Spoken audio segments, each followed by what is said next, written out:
everyone, it's Miss Whitaker. For math today, we're going to talk about patterns. So the thing you have to remember about what makes something a pattern is that it always repeats. So can you say that with me? Patterns always repeat, right? So I'm going to show you a few examples of patterns I found in my house, and then I'll show you how you can use some materials in your house to create patterns. And then your job is to be on the hunt for patterns that you can find in your own house or outside. And then I want you to see if you can draw or create your own patterns using your toys or drawing them on paper or whatever you want. So let's first start by looking at some patterns I found in my house. So the first pattern I found is on this picture frame. This is a picture of my nephew in his PJ Masks costume. But if you look closely at the frame, there's a repeating pattern of little silver squares. So little silver squares go all the way around the frame. And so that makes it a pattern because it repeats, right? Another pattern I found in my house is on my shirt. So I found the shirt in my closet and it has a pattern on it of black and white stripes. So the black and the white stripes repeat over and over. Black, white, black, white, black, white, black, white, all the way down the shirt. So that makes it a pattern because it is repeating. Another pattern I found in my house is on this pillow that my great-grandmother made. So this pillow is cool because it has a few different kinds of patterns. So it has color patterns. The colors repeat. The different shades of brown, the different shades of green. They repeat over and over around the pillow. And also the design of the zigzag lines is a repeating pattern.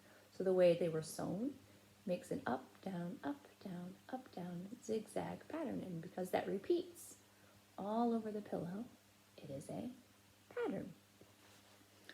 So my challenge for you today, one of the things I'm going to challenge you to do is to look around your house and see what kind of patterns you have. You can look on your furniture, on your curtains, on your bed sheets, and definitely on your clothes and your socks and see what kind of repeating patterns you can find. The other thing I'm going to show you how to do is how to create your own patterns with things you have in your house, and then how to draw patterns if you don't have a lot of materials to use to create patterns. So Miss Whitaker doesn't have a lot of toys in my house, but that's okay because even though I don't have a lot of toys, I still found some things that I could use to make patterns. So I took from my silverware drawer, I took some chopsticks and some spoons. So I can make a pattern using chopsticks and spoons.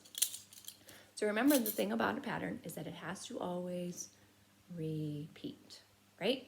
So patterns always repeat. So I'm going to start by making a simple repeating pattern. I'm going to say chopstick, spoon, chopstick, spoon.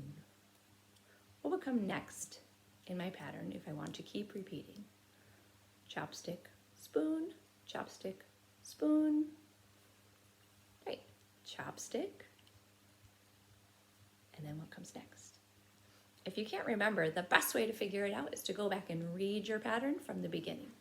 Chopstick, spoon, chopstick, spoon, chopstick, spoon. So I don't have a lot of silverware, but if I had more spoons and more chopsticks, I could keep going with my pattern until I ran out of materials to use. So let's read the pattern together one more time. Let's see if I can get it all in my head. There we go. Chopstick, spoon, chopstick, spoon, chopstick, spoon. Okay. Now I'm going to show you a way that I can make it a little more challenging, so a little harder pattern. So I'm going to take my chopsticks and my spoons, and I'm going to do chopstick, chopstick, spoon. Chopstick, chopstick, spoon. So if I'm going to continue my pattern, what would I need to come next? Remember, the best way to figure it out is to go back and read your whole pattern. So chopstick, chopstick, spoon.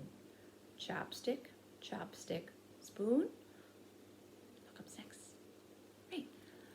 Chopstick, chopstick, And then the last thing would be, let's go back and check.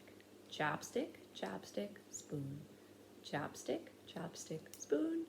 Chopstick, chopstick. I ran out of hands. Spoon. So that's a way to make your patterns a little trickier. And then you just go back and read them if you can't remember what comes next. The next thing I'm going to show you is how you can just draw patterns if you don't have a lot of materials of the same kind that repeat over and over again. So I have some paper, and I have 3 different color markers. I have a green marker, a blue marker, and a black marker. So I'm going to start by making a pattern just using lines. I'm going to uncap all my markers so I'm ready.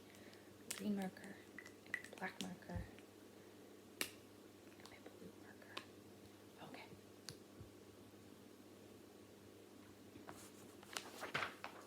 Markers are rolling away on me. There we go. All right. So I could start by making simple lines, right? I could say green. Let's turn this way so you can see a little better. Green, black,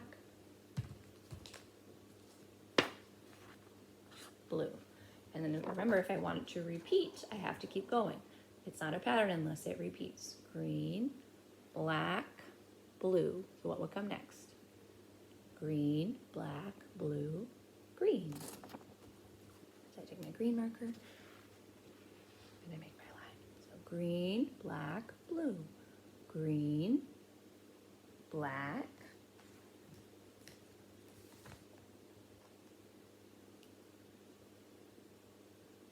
black. So I have green, black, blue, green, black, blue. So this time I use 3 colors to create a pattern. Sorry, it's hard for me to write when I'm holding my paper up in the sky. You could do a much better job making nice, neat, straight lines, I'm sure. Another way you could create patterns is to draw shapes. So I could use just 1 color. I'm just going to use my black marker. I'm going to fold that paper over so I don't confuse you. Yeah. So I'm just going to use my black marker and I'm just going to draw different shapes or designs to create a pattern. So maybe I'll do circle, line, circle, line, circle. What will come next? Circle, line, circle, line, circle, line, right? And you can continue repeating patterns using just 1 color and drawing different shapes, or you can use lots of different colors and create color patterns. Remember, the most important thing about patterns is that they have to repeat. So today, I want you to be on the lookout for patterns on your clothes or in your house.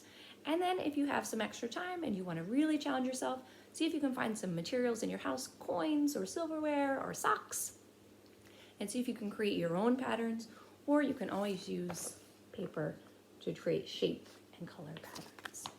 So I hope you have a good time doing a pattern hunt, and I will see you soon. Bye.